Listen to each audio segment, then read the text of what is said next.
Well, if you want to supersize your 3018, this video is for you. This works great. Towards the end of the video, I did mention that there was a funky noise in the y-axis. Turns out that was backlash play in the nut. So I did order from Banggood another nut. I'll machine it and I can put it together with the spring the way it originally was, and that should solve that problem. Right now I just have some regular candle wax on the lead screw and it got rid of the noise, but so I'm still waiting for that. This seriously made this machine a lot bigger and more useful. It's just a piece of MDF here, and I plan on just drilling to mount stuff as needed. You know, if something's this big and you clamp here, I'll just drill right here. So first though, I want to share two finds, and then on with the video. Okay, first up, standard issue ER32 collet nuts. They come on everything. This came with the spindle adapter for the mill, and one also for that adapter plate for the lathe. Used them for quite a few years. They're okay. Sometimes, not sometimes, it seems like it's always difficult to get a collet in and out, get it to release. Did notice over time, this is like a stock China ER32. The friction here this is not as slick a surface, tends to tweak these things, and so you get a little bit more run out with it. This is one of my precision ones. Tolerances is like 2/10. Very slick surface, so these guys tend not to tweak or introduce run out. But then I bought the collet block set, and they came with these guys, which I didn't know existed. They've got a bearing in them, and boy, they do a nice job of capturing.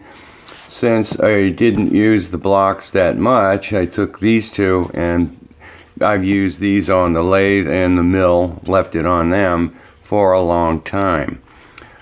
So you've probably seen every video. These guys are what's being used, and yeah, on the precision collet it does a nice job, let me tell you.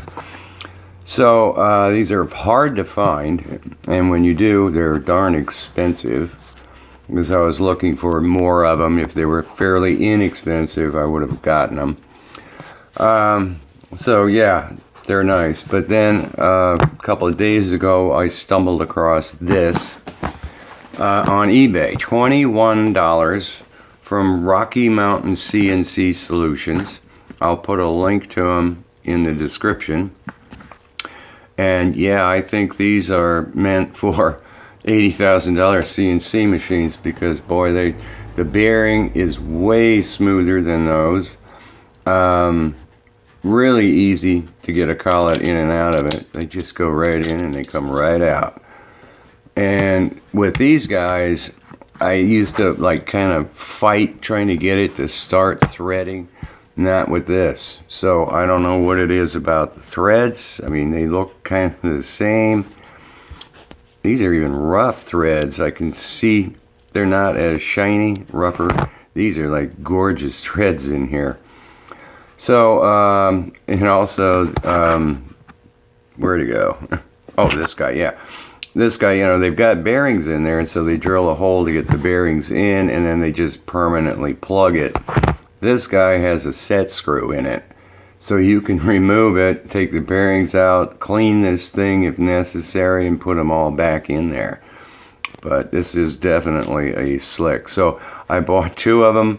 One is now in the mill. This is the one from the lathe. So just wanted to share that little piece.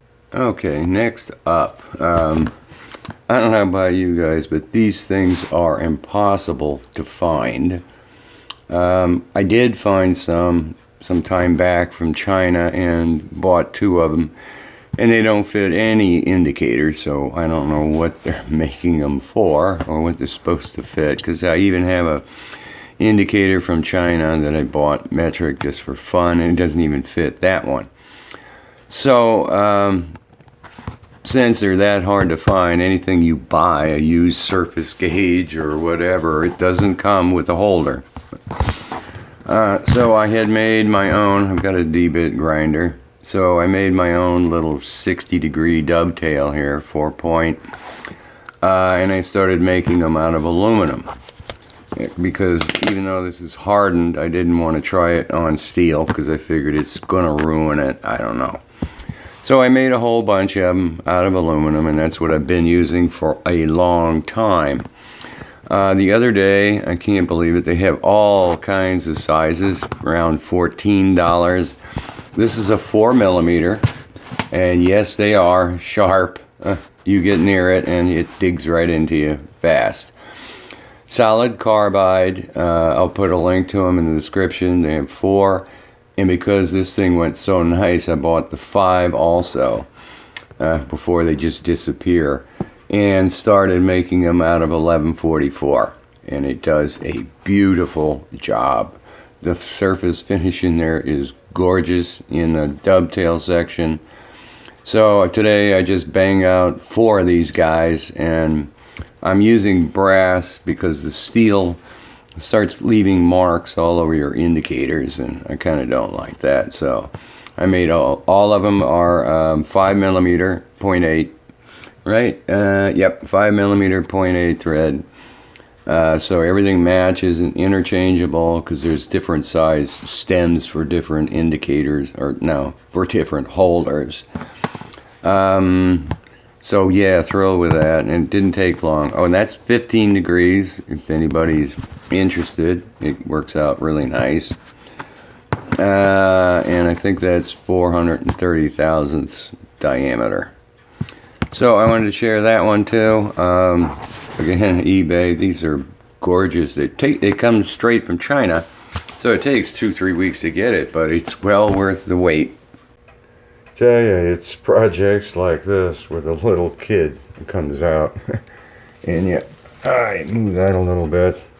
So these are all 500mm T-slots, and I'll put a link in the description to all the pieces. This ran me about $100 for this upgrade, but boy, is this really going to make a difference, because I'm going from, since I have these mounted that way, basically the travel, if that hits that, this is the travel here that I've got, which is about 5.5 inches.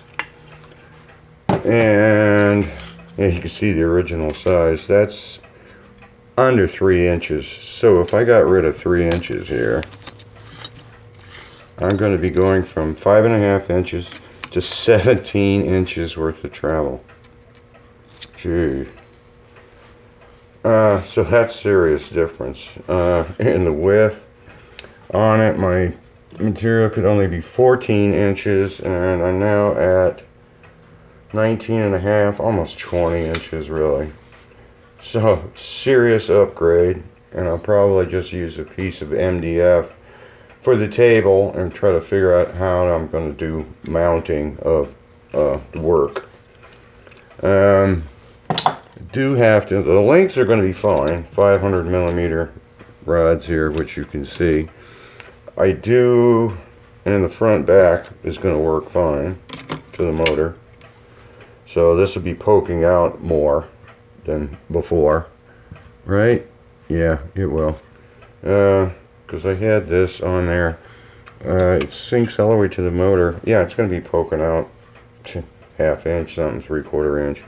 The width, though, I do have to do 3 pieces. I'm going to have to cut it shorter because, get this out of the way, and this, because I'm looking at the motor up there, and this coupling has to sit right about there.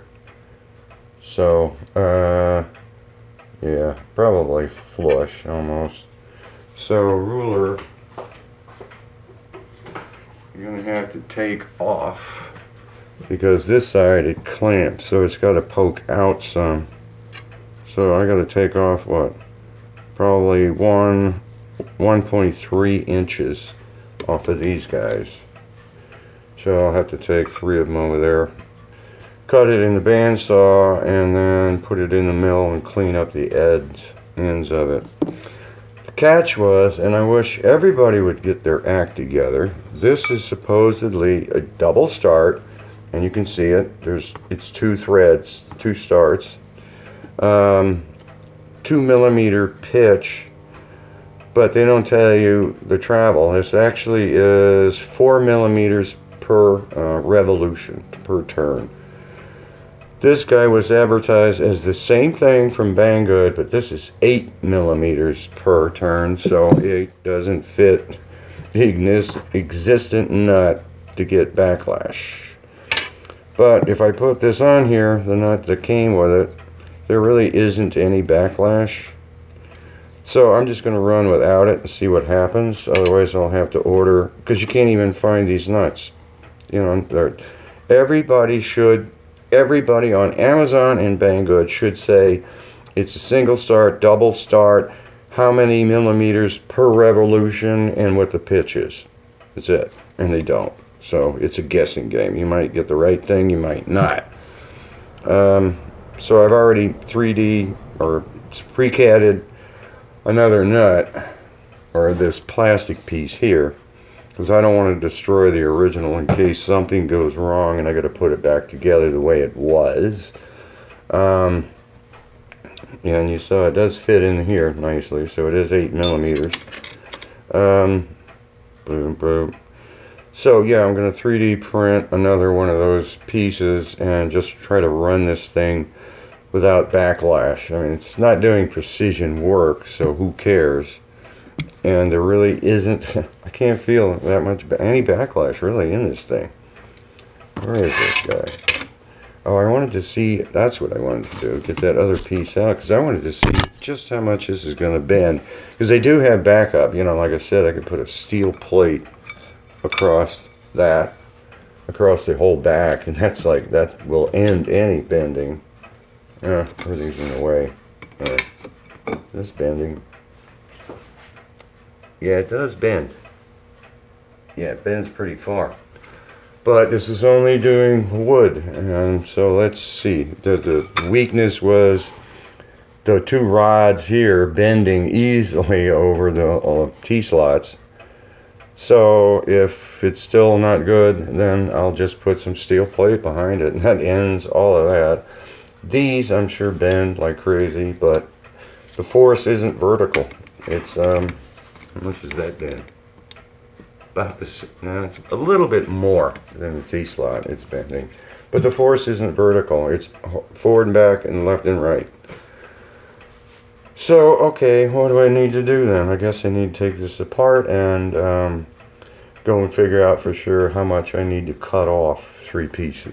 It's coming along, it's getting there. I cut 1.4 inches off the width so that this guy will hang over the edge the way it's supposed to for this clip right here.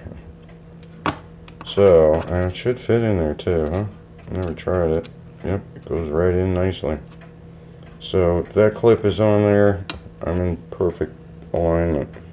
Right? Let's get this clip on here, why not? Alright, let's turn it that way.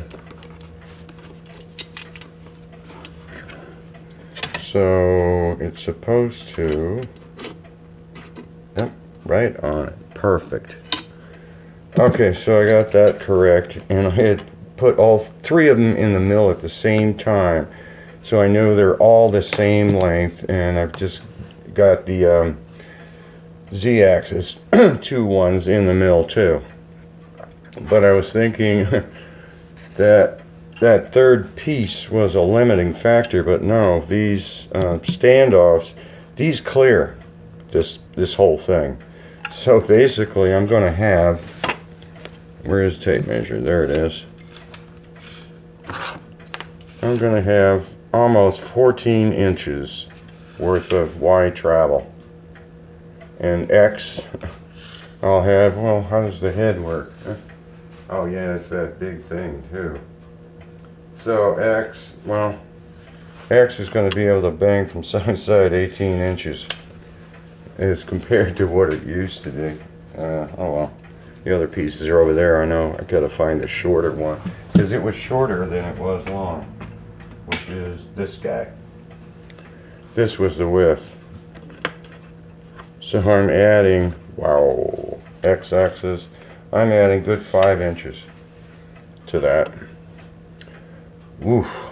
So all I have to do is finish, because I'm using the third part to make sure that the other two posts for the Z are exactly the same length. I don't want any errors in this thing. So a lot of wiring going on here all over the place. But yeah, everything sits on there just right. It's perfect. And even this guy is like right on it for the motor. Ay, ay, ay. This is going to be cool when I'm done, boy. Up a little bit here. There. It's, woof. Not bad. It's only 2 hours worth of work so far. That is a lot of travel. Look at that. I got them pretty much so squared up, and I want to do a better job of it. So now the problem is, that goes to the table, and that one goes to the Z-axis. These guys I can easily machine to look like that. And I was thinking, okay, for this guy, I have no choice but to drill out the threads on this side. That was used for the anti-backlash. So I'm going to ruin this head. If I have to back up, I'm going to have to buy a whole new head anyway, which is expensive. They're like $40. So I was thinking I might as well drill this one out too, get it a tighter fit, use hot glue just to test this thing out, and then I could do JB weld, and it's permanently in there. All the stuff lines right up.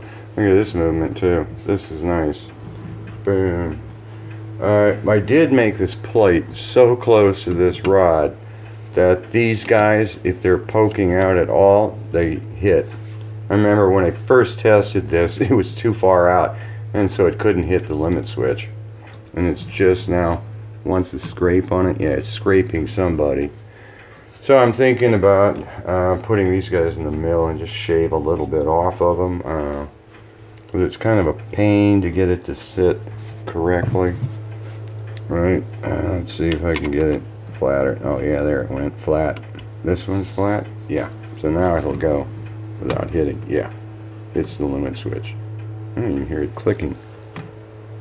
What am I hitting? Oh, I'm hitting the bottom.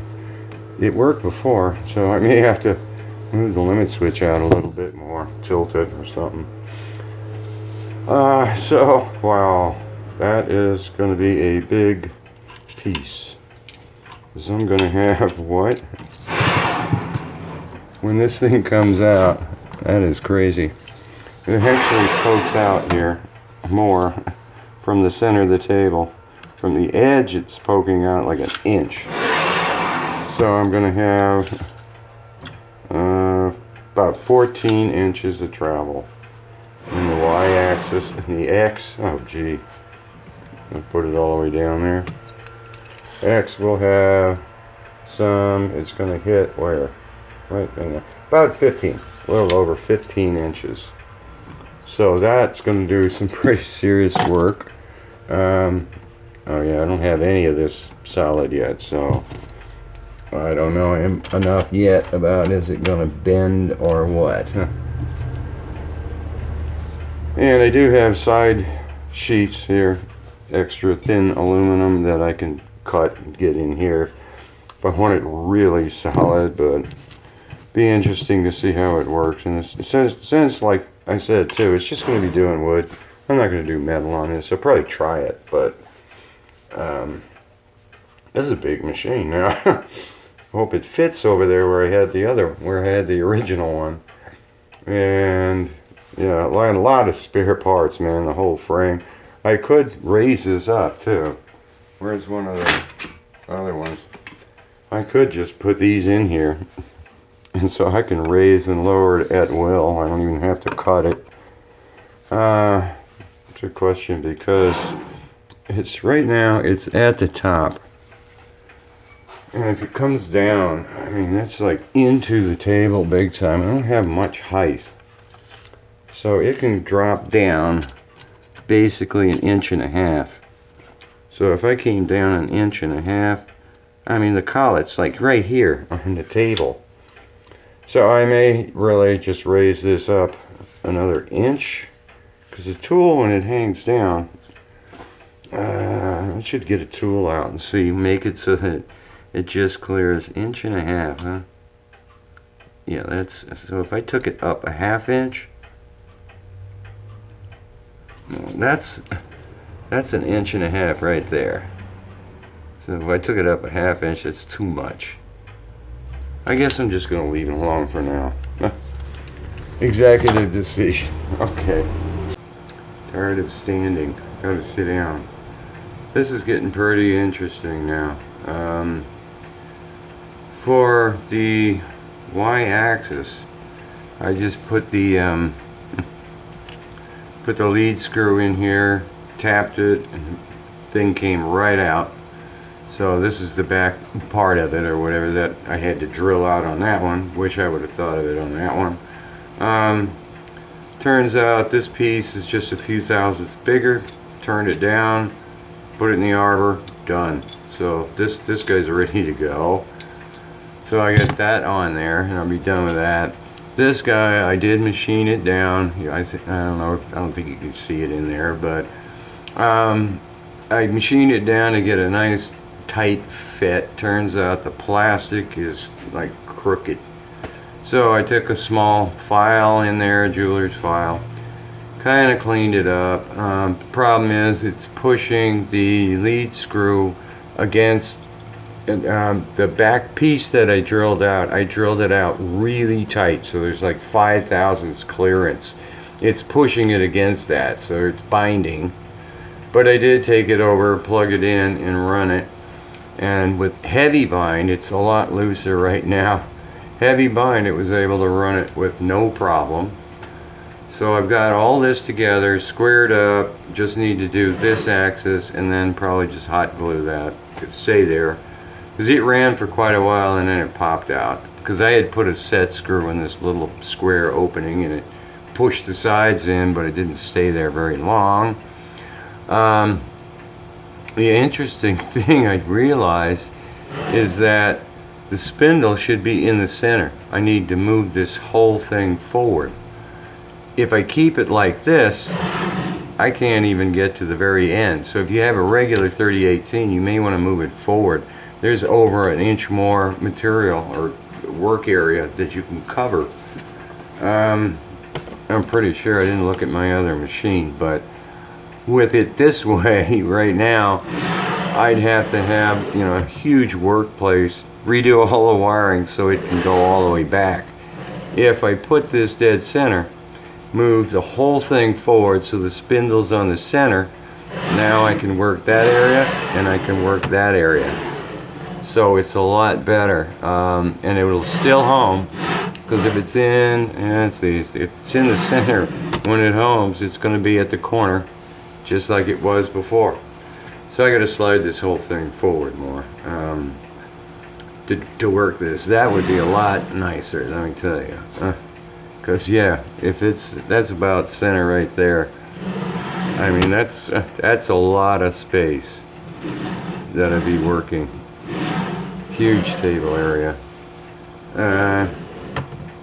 That's like you. Oh, because it would be here. Yeah. Okay. Never mind. So onward and upward. I'm almost done. It was running. I did change the steps per millimeter, or whatever it was, from 1600 to 800, and it was right on the money when it's moving. And I said before in another video, when I got this unit, the controller was programmed for 800. I had to change it to 1600 to match the lead screw. So I have a feeling this lead screw was originally what they were shipping this machine with, or the controller board was running this lead screw. So the only difference is it's going to be more force against the head because the threads are more sloped rather than vertical. So and it's just in there nice. It does move a little bit. I think that's as much as it was moving when it was small. So a little bit more and I'm going to be running this thing. Well, it's all together. It's working. Kind of weird noise. I don't know why the y-axis is making all this strange noise, but